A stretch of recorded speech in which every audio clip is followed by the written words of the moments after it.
মানুষের মতো দেখা যায়, চোখ আছে, মুখ আছে, নাক আছে, হাত পা সব আছে। আল্লাহ বলেন ওর ভিতরে হায়াওয়ানের ভিতরে পার্থক্য নাই, শুধুমাত্র কোরআন ভিতরে না থাকার কারণে ও হায়াওয়ান জানোয়ারের চাইতেও নিকৃষ্ট। আর যার ভিতরে কোরআন ঢুকে যায় সে আল্লাহর ফেরেশতার চাইতেও উৎকৃষ্ট হয়ে যায়। কোরআনের কারণে মানুষের দাম বাড়ে, কারণ কোরআনটা শিখিয়েছেন কে? কথা বলেন কে? এই দুনিয়ার সর্বপ্রথম শিক্ষক কে? সর্বপ্রথম শিক্ষক আল্লাহ, যিনি বাবা আদম আলাইহিস সালাতু ওয়াস সালামের মাধ্যমে গোটা জাতিকে শিক্ষা দিয়েছেন। আল্লাহ বলেন ওয়া আল্লামা আদামাল আসমা ওয়া আল্লামা আদামাল আসমাআ কুল্লাহা সুম্মা আরাদাহুম আলাল মালাইকা ফাকালা আনবিউনি বিআসমাই হাউলাই ইন কুনতুম সাদিকিন। আল্লাহ পাক রব্বুল আলামিন বলেন আদমকে আল্লাহ পাক শিখিয়েছেন। এই আসমান জমিন যখন ছিল না, আল্লাহ পাক আদম পয়গম্বরকে জান্নাতে পাঠিয়েছেন। আল্লাহ পাক রব্বুল আলামিন একটা একটা করে ধরে ধরে সব কিছুর নাম আদমকে শিখিয়েছেন। শুধু তাই নয়, এই দুনিয়াতে যত প্রকার ভাষা আছে, ওই যে আল্লামাহুল বায়ান, যত ভাষা আছে আমার আল্লাহ শিখিয়েছেন আদমকে। আদম পয়গম্বর কয়েক লক্ষ ভাষা জানতেন, আর ওই ভাষাগুলোই মডিফাই হয়ে হয়ে আমরা এখন জানি। অর্থাৎ আমরা যত ভাষা জানি এই সব ভাষা বাবা আদম থেকেই কোনো না কোনো ভাবে আমাদের পর্যন্ত চলে আসছে। শিখিয়েছেন কে? আদম নবীকে আল্লাহ পাক শিখিয়েছেন। ফেরেশতাদেরকে বলেন এই ফেরেশতা তোমরা দাঁড়াও, বলো তো এগুলোর নাম কি? একটা ফেরেশতা বলতে পারে নাই, কারণ আল্লাহ পাক ফেরেশতাদেরকে জ্ঞান দেন নাই, শিক্ষা দেন নাই। জ্ঞানের মতো দৌলত আল্লাহ পাক ইনসানকে দিয়েছেন, আল্লাহ পাক মানুষকে দিয়েছেন, ঈমানদারদেরকে দিয়েছেন। এজন্য হযরত আলী রাদিয়াল্লাহু তাআলা আনহু বলতেন রাদিলা কিসমাতুল জব্বারি ফিনা লানা ইলমুন ওয়ালিল আ'দাই মালুন। উনি বলতেন যে আল্লাহ পাক আমাদের উপরে যে বন্টন করেছেন আমরা এটার উপরে সন্তুষ্ট। বলে আল্লাহর বন্টন কি? বলে আল্লাহ ঈমানদারদের জন্য দ্বীনের ইলম রেখেছেন, আর জাহেল চোর বাটপারদের জন্য দুনিয়ার সম্পদ রেখেছেন। যার কারণে তাদের কাছে সম্পদের দাম বেশি, আর ঈমানদারদের কাছে ইলমের দাম বেশি, কোরআনের দাম বেশি। কি বলেন ঠিক না? আমাদের কাছে কোরআনের দাম বেশি না সম্পদের দাম বেশি? আমাদের কাছে কোরআনের দাম বেশি না আমাদের পীরের দাম বেশি? আমাদের কাছে কোরআনের দাম বেশি না নেতার দাম বেশি? আমাদের কাছে কোরআনের দাম বেশি না দুনিয়ার দাম বেশি? এজন্য যে ঈমানদার তার কাছে আল্লাহর কোরআনের দাম বেশি। হযরত আলী বলেন আল্লাহ পাক রব্বুল আলামিন আমাদেরকে দিয়েছেন ইলম, আর জাহেলদেরকে দিয়েছেন সম্পদ। তারা সম্পদের জন্য পাগল হয়ে যায়, যার কারণে হালাল কোনটা হারাম কোনটা বাস বিচার করে না। যেখানেই হারাম পায় হালাল পায়, পয়সা যেখানে পায় ওখানেই যায় জিব্বা দেয়। কুকুর যেরকম হালাল হারাম তামিজ করে না, ঠিক কুকুরের চাইতেও অধম কিছু বান্দা আছে, হালাল কোনটা হারাম কোনটা বুঝতে চায় না, যেখানেই সম্পদ ওখানেই দৌড় দিয়া ঈমান বিক্রি করে দেয়। কি বলেন আপনারা? হাজারো মানুষ এ সমাজে সুদের টাকা যেখানে পায় ওখানে দৌড় দেয়, ঘুষের টাকা যেখানে পায় ওখানে দৌড় দেয়। এই জন্যই আলী রাদিয়াল্লাহু তাআলা আনহু বলেন যে আমাদের জন্য ইলম, জাহেলদের জন্য, কাফেরদের জন্য, শত্রুদের জন্য সম্পদ রেখেছেন, ওটা নিয়েই তারা সন্তুষ্ট, আর আমরা ইলম নিয়েই সন্তুষ্ট। আবু হুরায়রা রাদিয়াল্লাহু তাআলা আনহু বলেন নবী করিম সাল্লাল্লাহু আলাইহি ওয়াসাল্লাম আমাকে একবার গনিমতের কিছু মালের ব্যাপারে রাসূল বললেন, হে আবু হুরায়রা, গনিমতের মাল আমার কাছে আছে। সাহাবাত বাইন যুদ্ধ করে গনিমতের মাল নিয়ে আসে, একবারের জন্য তোমাকে কোনোদিন দেখলাম না গনিমতের মাল চাওয়ার জন্য। এ আবু হুরায়রা, তুমি যদি আমাকে বলতে পয়গম্বর গনিমতের কিছু মাল আমাকে দান করেন, আমি তো তোমাকে দিতাম, কিন্তু গনিমতের মাল তুমি আমার কাছে চাও না, যার কারণে আমি তোমাকেও দেই না।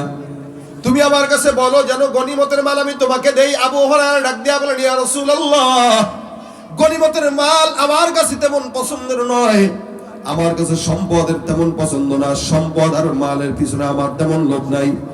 আপনি যদি আমাকে দেওয়া লাগে গনিমতের মাল নয়, আপনার কলবে যেই ওহীর ইলম আছে এই ইলম থেকে কিছু ইলম পয়গম্বর আপনি আমাকে দান করে দেন। সুবহানাল্লাহ। যার কাছে ইলম আছে তার কাছে দুনিয়ার কোনো সম্পদের দাম থাকতে পারে না। আবু হুরায়রা রাদিয়াল্লাহু তাআলা আনহু বলেন, ইয়া রাসূলুল্লাহ, আমাকে আপনি সম্পদের জন্য বললেন, গনিমতের মালের দাম আমার কাছে নাই। আপনারাও জানেন হযরত আবু হুরায়রা রাদিয়াল্লাহু তাআলা আনহু ইলমের জন্য কাতরাইতেন, যেখানে ইলম পাইতেন সেখানেই ছুটে যেতেন। এই আল্লাহর বান্দা খাবার না খাওয়ার কারণে, না পাওয়ার কারণে কখনো কখনো মসজিদে নববীর গেটের মধ্যে তারা তরবাইতে থাকতেন। মানুষ তাকে দেখলে মনে করতে মনে হয় আবু হুরায়রা রাদিয়াল্লাহু তাআলা আনহুর মির্গি বেরামের রোগ আছে, যার কারণে মসজিদে নববীর গেটের মধ্যে কখনো কখনো দাঁড়ায় দাঁড়ায় এরকম করে তরবায়। কেউ জুতা দিত, কেউ কাঠ ধরত, কিন্তু মানুষ জানতো না আবু হুরায়রা ক্ষুধার যন্ত্রণায় কাঁদে। যার কারণে ইলমের কারণে আবু হুরায়রা রাদিয়াল্লাহু তাআলা আনহু সর্বাধিক হাদিস বর্ণনাকারী সাহাবী হয়ে গেছেন। উনি উনার ইলমের জন্য সম্পদ অর্জন করতে পারেন নাই, যার কারণে গরীব ছিলেন। যদিও মুহাম্মদুর রাসূলুল্লাহ সাল্লাল্লাহু আলাইহি ওয়াসাল্লামের ইন্তেকালের পর আল্লাহ পাক রব্বুল আলামিন আবু হুরায়রা রাদিয়াল্লাহু তাআলা আনহুকে অনেক স্বচ্ছতা দান করেছেন। এমনকি মদিনার শাসক হিসেবেও তিনি কিছুদিন দায়িত্ব পালন করেছেন। আবু হুরায়রা রাদিয়াল্লাহু তাআলা আনহু ডাক দিয়া বলেন, ইয়া রাসূলুল্লাহ, আমার কাছে সম্পদের দাম নাই, পয়গম্বর আপনার ইলম থেকে আপনি আমাকে কিছু দান করে দেন পারলে। আল্লাহর নবী ডাক দিয়া বলে, আবু হুরায়রা তুমি এখানে বসে যাও। আমিও বসলাম। নবী এক জায়গায় বসলেন, আবু হুরায়রা এক জায়গায় বসলেন। আল্লাহর নবী আর আবু হুরায়রার মাঝখানে ফাঁকা জায়গা। নবী ডাক দিয়া বলে, আবু হুরায়রা তোমার চাদর যেটা আছে তুমি এটাকে সুন্দর করে মাঝখানে বিছায়া দাও। আল্লাহর নবীর কথা অনুযায়ী হযরতে আবু হুরায়রা রাদিয়াল্লাহু তাআলা মাঝখানে চাদর বিছায় দিলেন।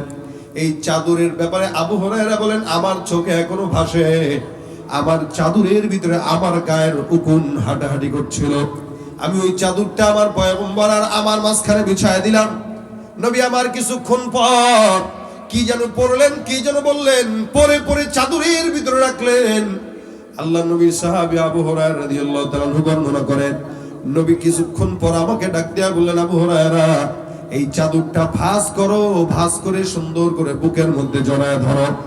আবু হুরায়রা রাদিয়াল্লাহু তাআলা আনহু বলেন, আমি পয়গম্বরের ওই যে বরকতময় চাদর, যে চাদরের ভিতরে আল্লাহর নবী কি যেন পড়লেন, ওই চাদরটা আমি ভাঁজ করলাম, সুন্দর করে ভাঁজ করে আমার সিনার সঙ্গে লাগায় জোর করে জড়ায় ধরলাম।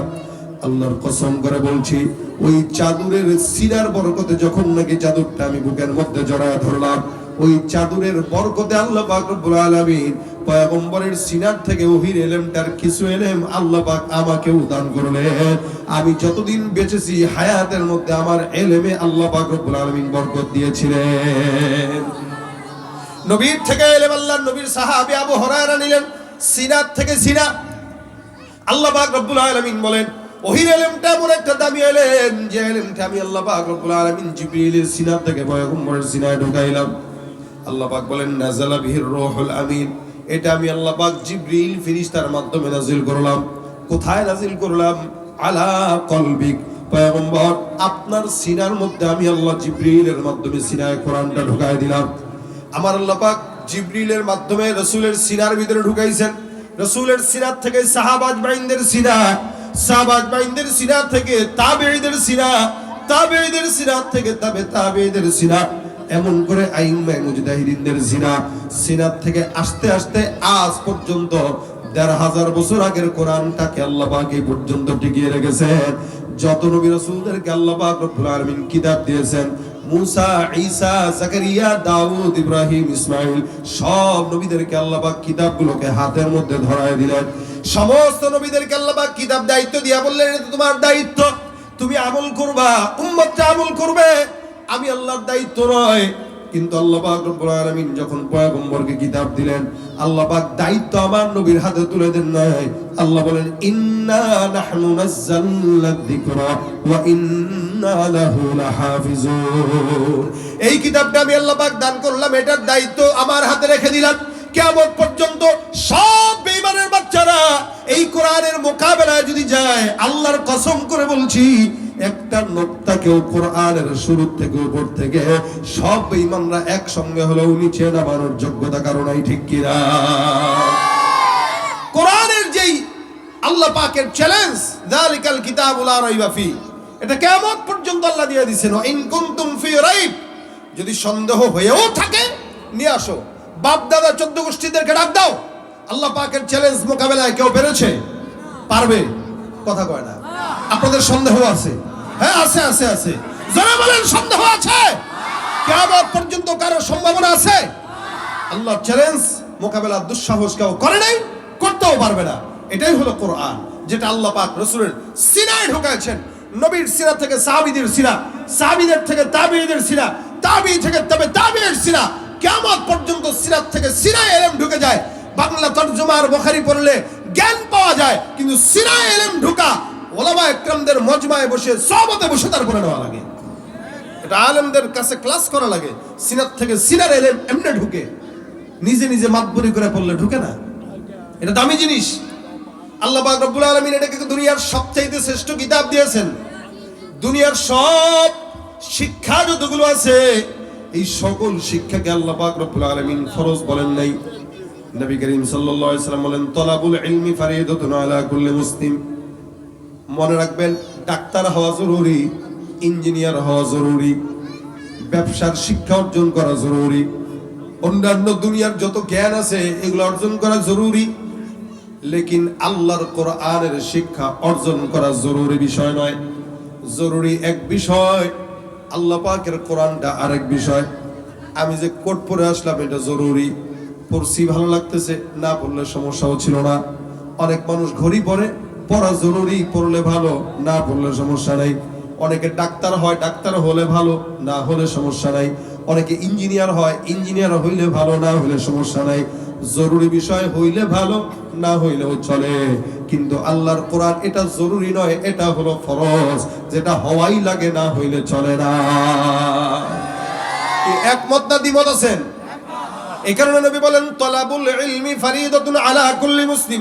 প্রত্যেকটা মুসলমানের জন্য, নর হোক নারী হোক, বাংলাদেশি হোক, ইন্ডিয়ান হোক, আমেরিকান হোক, পাকিস্তানের হোক, লন্ডনের হোক, যে কোনো দেশের হোক না কেন, প্রত্যেকটা মুসলমানের জন্য কোরআনের ইলম অর্জন করা, জোরে বলেন তো কি ফরজ? লাগবেই, না হইলে চলবে, না হইলে চলবে। ও ভাই, পাঞ্জাবি পড়ছেন, জরুরি বিষয়, আলহামদুলিল্লাহ ভালো। কেউ যদি ফারা পাঞ্জাবি পরে চলে তো কথা কয় না, গুনাহ হবে না। আপনারা গেঞ্জি পরে আসছেন অনেকে, কোনো সমস্যা আছে? আমরা তো গরমের সময় খালি গায়েও থাকি, কিন্তু গরমের সময় গরমের ঠেলায় কেউ কি লুঙ্গি খুলে? কথা কয় না, খুলে? এখান দিয়ে কেউ যদি যায়, লুঙ্গিটা খুলে আপনি উপর দিয়ে ঘুরাইতে ঘুরাইতে যায়, হ্যাঁ? আপনারা কি বলবেন? কি বলবেন? কেন বলবেন? কথা কয় না ভাই। যেটা দরকার ছিল ফরজ, ওটা পরে নাই। ফরজ কি? সতর ঢাকা। সতর ঢাকা কি ফরজ? এখন একটা লোক মনে করেন বিশাল বড় পাগড়ি বাঁধছে, কিন্তু তলে তাকায় দেখলেন লুঙ্গিও নাই, প্যান্টও নাই, কিচ্ছু নাই, সব দেখা যায়। আপনি কবেন, কিরে পাগল, লুঙ্গি নাই, উপরে পাগড়ি? কয় ভাই শুনলাম পাগড়ি বলে নাকি বিশেষ স্বভাব হয়, কারণ ওইটা বাদ দিয়ে এটা ধরছি। আপনি বলবেন, তুমি এটা তো 100% পাগল, কোনো দিকে কমতি নাই পাগলামি। দুনিয়ার হাইসিয়াতে কেউ যদি ফরজ বিধান সতর ঢাকা এটাকে বাদ দিয়া পাগড়িও পরে, মানুষ তারা ভালো মনে করে না, পাগলই মনে করে। ঠিক তেমনি আখিরাতের হাইসিয়াতে ইঞ্জিনিয়ার হইলেন, ডাক্তার হইলেন, শিক্ষাবিদ হইলেন, রাজনীতিবিদ হইলেন, সব হইলেন, আল্লাহর কোরআন শিখলেন না, আপনার মতো পাগল আল্লাহর আদালতে কারো হতে পারে না। কথা বলেন ঠিক কিনা? এই কোরআনের শিক্ষা অর্জন করা কি বলেন, কি সবার জন্য ফরজ। এটা আল্লাহ পাক সবার দিলে ঢুকায় না। আর একটু ক্লিয়ার করে দেখবেন, যারা ডাক্তার হয় 30-35 বছর হয়ে যায় ডাক্তার হতে হতে, এই বান্দা ডাক্তার হওয়ার সময় স্কুল কলেজে পড়ে অনেক গুনাহ করে না, করে না? ইঞ্জিনিয়ার হয়, ইঞ্জিনিয়ার হইতে হইতে কতগুলা যে ডার্লিং পাল্টায়, একবার এই গাছের নিচে, একবার ওই গাছের নিচে, একবার ওখানে, একবার এখানে, একবার এর সাথে, একবার ওর সাথে, হাজারো আকাম কুকাম করার পরেও সে সফল ডাক্তার হতে পারে, সফল ইঞ্জিনিয়ার হতে পারে। কেন? ওটা দুনিয়াবি শিক্ষা। দুনিয়াবি শিক্ষার জন্য অন্তর পরিচ্ছন্ন থাকা কোনো জরুরি বিষয় নয়। দুনিয়া শিখার জন্য নফস পবিত্র রাখার কোনো দরকার নেই, কারণ এটা দুনিয়া। ওটার জন্য নফস পবিত্র আর কি রাখবেন? দুনিয়ার জন্য তো দুনিয়াই। কিন্তু কোরআনের হাফেজ যারা হয়, আলেম যারা হয়, কোরআনের জ্ঞান শিক্ষা করার জন্য সবচেয়ে বড় জরুরি বিষয় হলো অন্তর পরিচ্ছন্ন রাখা। যার কলব যত পরিচ্ছন্ন আর পবিত্র, আল্লাহ ওই সিনার ভিতরে তত কোরআনের জ্ঞান আগে আগে ঢুকায় দেয়। কথাটা বুঝেন নাই মনে হয়? যার অন্তর যত পরিচ্ছন্ন, আল্লাহ তার সিনায় তত কোরআনকে কি করেন? বসায় দেন। কেন? এটা পবিত্র জিনিস। যতক্ষণ অন্তর পবিত্র না করবে, ততক্ষণ তার অন্তরে কোরআন ঢুকবে এই জন্য দেখবেন হাফেজে কোরআন যারা হয়, আজকে যারা পাগড়ি নিবে, এদের দেখবেন অধিকাংশের বয়সী 15 বছরের নিচে। হাফেজ একটা ছাত্র হইতে হইতে 13 বছরের ভিতরে হয়ে যায়, শুনায় শুনায় শেষ করতে 14 বছর লাগে। এই কারণে হেফজখানাগুলোতে 15 বছরের উপরে গেলে আর কেউ ভর্তি নেয় না, 15 বছরও নিতে চায় না, 7 থেকে 10-12 বছরের ভিতরে নেয়। কেন? যখন ওর বয়স বেড়ে যায়, তার নফস যখন গুনাহ করা শিখে যায়, তখন তার সিনার ভিতরে আর কোরআন ঢুকবে না, আর যাই হোক বা না হোক। এটার জন্য পরিচ্ছন্ন হৃদয় দরকার। কিন্তু দুনিয়াবি শিক্ষার জন্য পরিচ্ছন্ন হৃদয় দরকার নাই। হাজারো কাম করলেও সে শিখতে পারে। কেন? ওইটা শিখলেও কি না শিখলেও কি, ওইটা না পবিত্র না কোনো ফরজ বিষয়। কিন্তু কোরআন এটা পবিত্র, এটা আল্লাহ পাকের নূর, আল্লাহর নূর আল্লাহ তার কলবে ঢোকায়, যার কলব যত পরিচ্ছন্ন থাকবে। এজন্য 50 বছরের যারা, 40-45 বছরের যারা, 60 বছরের যারা, দেখবেন এরা আল্লাযী ইউওয়াসওয়িসু ফি সুদুরিন নাস, এটারে শিখতেই সারা জিন্দেগি পার করে দেয়, তাও শুদ্ধ করে পড়তে পারে না। ঠিক হয় না? আমাদের দেশের অনেক ভাই দেখবেন বিশাল বড় রাজনৈতিক নেতা, কিন্তু স্টেজে উঠলে আউযু বিল্লাহি মিনাশ শাইতানির রাজিম বিসমিল্লাহির রহমানির রহিম ঠিক মতো পড়তে পারে না। ওই যে সব বুঝলেও কোরআন বুঝে না। কেন? গুনাহ করতে করতে অন্তর কালো, যার কারণে মুরব্বী বয়সে কোরআন শেখা যায় না। কিন্তু হ্যাঁ, পবিত্র রাখতে পারে, আল্লাহ তার সিনায় কোরআনকে ঢুকায় দেয়। কেউ যদি মুরব্বী বয়সেও অন্তরকে পরিচ্ছন্ন রাখে, আল্লাহ তার বয়স 70 হইলেও তার কোরআন ঢুকায় দিবে, কারণ তার নফস আল্লাহর নূর নেওয়ার মতো যোগ্যতা রাখে। আমাদের অনেক ওলামা একরাম ছিল। আমার অত্যন্ত বন্ধু মানুষ মুফতি রেজাউল করিম আবরার সাহেবের নাম তো আপনারা শুনেছেন নাকি? বাংলাদেশে এখন যাকে মুনাজিরে জামান বলে, এ আল্লাহর বান্দা সাধারণ ফ্যামিলির ঘরের ছেলে না। তার বাবা অনেক বড় বুজুর্গ লোক ছিলেন, শাইখুল হাদিস আল্লামা কুতুবউদ্দিন রহমাতুল্লাহ আলাইহি। ওনার কথা বলি, উনি নিজে বিবাহ করার পরে, সন্তান হওয়ার পরে হাফেজ হয়েছেন। কিভাবে? তাও প্রতিদিন 1 পারা করে মুখস্থ করেছেন, রাতের বেলা সেটা দিয়ে তারাবি নামাজ পড়েছেন। সুবহানাল্লাহ কোয়া লাগতো না আপনার বলা নাকি? আপনারা বুঝেন না কোন জায়গায় সুবহানাল্লাহ বলা লাগে। এটা মনে হয় জীবনের মানে এটা আপনারা সচরাচর দেখেন, এরকম কেউ আছে যে প্রতিদিন 1 পারা করে পড়ে আর রাতে তারাবি পড়ায়? আছে? পারবেন আপনি? সারা জিন্দেগি আপনার হায়াত দিয়ে দিলাম, চ্যালেঞ্জ করে দিলাম, আপনি পারলে দেখায় দেন 1 বছরে 1 পারা পড়েন, আপনি দেখি পারেন কিনা। আমাদের অসংখ্য মানুষ আছে যারা 14টা সূরা ঠিক মতো পড়তে পারে না, নামাজের সহিহ শুদ্ধতা নাই, কোরআন তেলাওয়াত শুদ্ধ নাই, কিন্তু বড় বড় লেকচার মারে, ওলামা একরামদের সঙ্গে টক্কর লাগে, অথচ কোরআন সূরা ফাতিহা মারলেও বের করতে পারবে না। হাজার মানুষ আছে এরকম। এজন্য ভাইরা আমার, কোরআন শিখার জন্য পরিচ্ছন্ন হৃদয় দরকার। কারণ কি? ইমাম শাফি রহমতুল্লাহ আলাইহির ঘটনা বলি। ওনার জেহেন এত স্বচ্ছ ছিল, নাম শুনেছেন? ইমাম শাফি রহমতুল্লাহ আলাইহি 4 ইমামের অন্যতম একজন ইমাম। ওনার জেহেন এত সবল ছিল, উনি কোনো একটা জিনিস একবার যদি নজর বুলাইতে তো 40 বছর মনে থাকতো। আর জোরে বলেন সুবহানাল্লাহ। আপনাদের কাছে 40 বছর কম মনে হয়েছে? আপনি গতকাল কি করছেন আজকে মনে করেন তো? গতকাল কয়জনের সাথে দেখা হয়েছে মনে করেন তো? আমরা পারি না, কারণ আমাদের নফস দুর্বল, গুনাহে জর্জরিত হয়ে গেছে, মনে থাকে না, জেহেন দুর্বল হয়ে গেছে। কিন্তু উনার 40 বছর মনে থাকতো। উনি একবার কোনো এক রাস্তা দিয়ে উনার শেষ বয়সে যাচ্ছিলেন, তখন চোখে তেমন বেশি দেখতেন না, ঝাপসা দেখতেন। আল্লাহর বান্দা একটা জায়গায় যে মাথা নিচা করে এরকম করে হাঁটতেছেন। উনার খাদেম বলল, হুজুর হুট করে মাথা নামায় দিলেন কেন? এই জায়গায় একটা গাছ আছে না? না, এখানে তো কোনো গাছ নেই, এটা তো রাস্তা। তাহলে আমার জেহেন দুর্বল হয়ে গেছে, এখানে একটা গাছ ছিল। বলে, হুজুর গাছ তো নাই, রাস্তা এখানে। না, তুমি খোঁজ নিয়ে দেখো, এই জায়গায় গাছ ছিল। আপনি কিভাবে জানেন? আজ থেকে 40 বছর আগে আমি এই রাস্তা দিয়ে গিয়েছিলাম, তখন এই জায়গায় একটা গাছ শোয়ানো ছিল, আমি মাথা নিচু করে গিয়েছিলাম। আমি আজকে যদিও ঠিক মতো চোখে দেখতে পাচ্ছি না, কিন্তু আমার মন বলে এটাই সেই জায়গা যেখানে গাছ ছিল, আর আমি মাথা নামিয়ে গিয়েছিলাম। সুবহানাল্লাহ। 40 বছর আগের কথা। পরে এলাকায় খোঁজ খবর নিয়ে জানা গেল, হ্যাঁ, এখানে বহু আগে একটা গাছ ছিল, মানুষের সুবিধার্থে রাস্তা করার জন্য আমরা গাছ কেটে তারপরে রাস্তা করেছি। এটা ছিল আমাদের আকাবির আসলাফরা।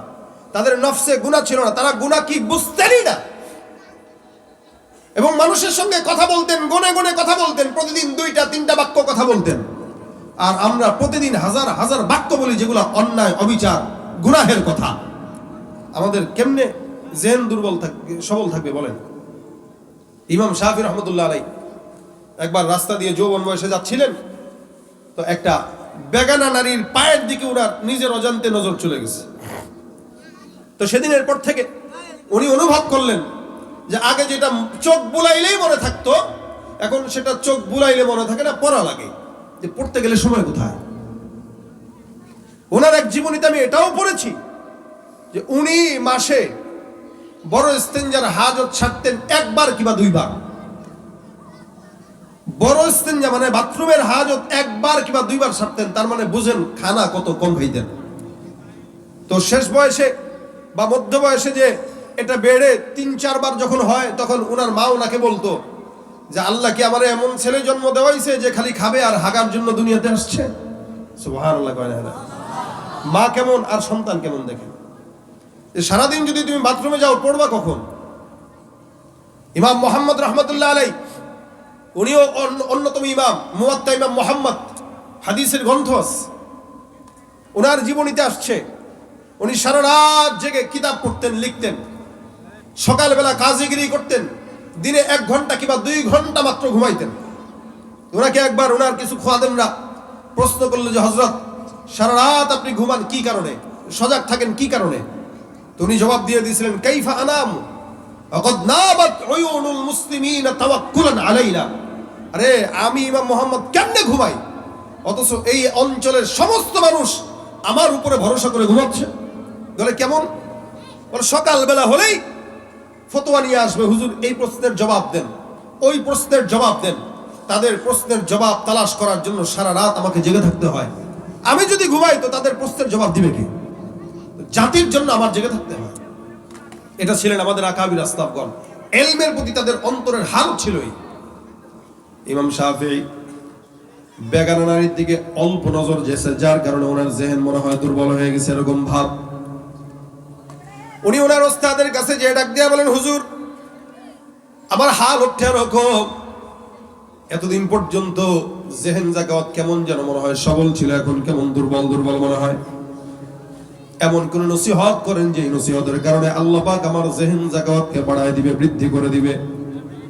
ইমাম শাফি রহমতুল্লাহ আলাইহি বলেন, শাকাউতু ইলা ওয়াকিইন সুআ হিফজি ফাআওসানি ইলা তারকিল মাআসি ফাইন্নাল ইলমা নূরুম মিন ইলাহি ওয়া নূরুল্লাহি লা ইউতা লিআসি।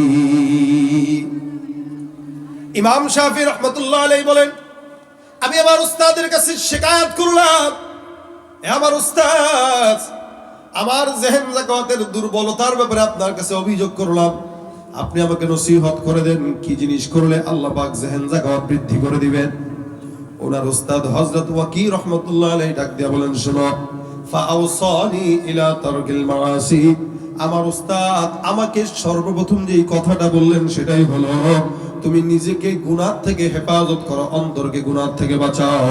ফাইনাল ইলমা নূরুম মিন ইলাহি, কারণ ইলম যেটা কোরআনের জ্ঞান, এটা আল্লাহ পাকের নূর, আর আল্লাহর নূর আল্লাহ পাক রব্বুল আলামিন নালায়েক নাখান্দা গুনাহগার ঘুষখোর সুদখোরের জেহেনের ভিতরে আল্লাহ দেন না। আল্লাহর নূরটা আল্লাহ সবার কলবে দেয় না, আল্লাহ পাকের নূরটা আল্লাহ পাক সবার হৃদয়ে দেয় না। এটার জন্য আল্লাহ পাক রব্বুল আলামিন নির্দিষ্ট কিছু অন্তর রাখেন যে সমস্ত কলবগুলো আল্লাহর প্রেমে পাগল। এই কারণে মুসলমান যারা গুনাহ করে তাদের কলবেও কোরআন যায় না, তাদের জবানেও কোরআন আসতে যায় না। দেখবেন সারাদিন যদি গুতায় গুতায় বলেন, ভাই বলেন কুল হুয়াল্লাহু আহাদ, এই একটা ছোট্ট শব্দটাও সে বলতে পারে না। কেন? অন্তর গুনাহ করতে করতে নাপাক, জবান নাপাক, চক্ষু নাপাক, যার কারণে আল্লাহর কোরআন তার জবানে উঠে না।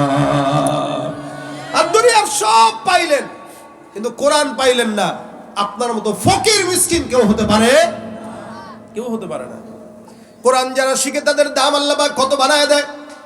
নবী করিম সাল্লাল্লাহু আলাইহি সাল্লাম বলেন, তালিবুল ইলম যারা আছে, কোরআনওয়ালা যারা আছে, আল্লাহ পাক রব্বুল আলামিন কোরআনওয়ালাদেরকে এত দামি বানাইছেন, যার কারণে এই কোরআনওয়ালা তালিবুল ইলমদের জন্য সমুদ্রের মাছও পর্যন্ত দোয়া করে। সুবহানাল্লাহ।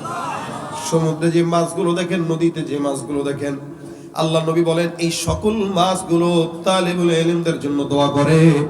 আর এই মরুভূমির ভিতরে অথবা মানুষ জনসম্মুখে যেই সমস্ত প্রাণীগুলো দেখে, নবী বলেন এই জলস্থলের সকল প্রাণীগুলো আল্লাহর দ্বীনের ধারক বাহকদের জন্য হেদায়েতের দোয়া করে, বরকতের দোয়া করে। যার কারণে একজন আলেম 10,000 টাকা বেতন পাইলেও এই আলেমের জিন্দেগির মধ্যে আল্লাহ পাক ভরপুর বরকত দান করে দেয়। আর একজন 1 কোটি টাকা পাওয়াইলেও দেখবেন খালি নাই আর নাই, অভাব আর অভাব, অভাব আর অভাব। যার কারণে হারাম টাকা উপরিভাবে কামাই করা লাগে। হারাম টাকা কামাই করা, আর যেই বান্দার ভিতরে হারাম টাকা যা, ওই বান্দার ইবাদত তো কবিল হবে না। ওই বান্দা কোরআনও কোনোদিন শিখতে পারবে না, কারণ ভিতরে যা আছে সব নষ্ট হয়ে গেছে, ওখানে কোরআন ঢুকবে না। রাসূল সাল্লাল্লাহু আলাইহি সাল্লাম বলেন, শুধু তাই নয়, কোরআনের তালিবুল ইলম যারা, তাদের জন্য আল্লাহ পাক রব্বুল আলামিন আসমানের ফেরেশতা নিযুক্ত করলেন। যে সমস্ত ফেরেশতারা তাদের জন্য তাদের নূরের পাখনা বিছায় দেয়, আর বলে, বান্দা তুমি তো জানো না, তোমার এত সম্মান, এত মর্যাদা, আল্লাহ পাকের তরফ থেকে তোমার পায়ের নিচে আমাদের পাখনা বিছায় দিলাম, যাও সম্মানের সঙ্গে হেঁটে যাও। আমার আল্লাহ পাক রব্বুল আলামিন এতটা মর্যাদা সম্মান বান্দাকে দান করেছেন যারা কোরআনওয়ালা হামেল, যারা কোরআনের হামেল, কোরআন বহনকারী। এই ছোট ছোট 7 বছর 8 বছরের বাচ্চারা কোরআনকে বহন করে। এই কারণে রাসূল বলেন, অনেক বান্দা আছে যারা কোরআন শিখতে পারে না। এই সমস্ত বান্দাদের কোনো আফসোসের বিষয় নাই, তারা যদি 4টা অপশন আছে তাদের জন্য।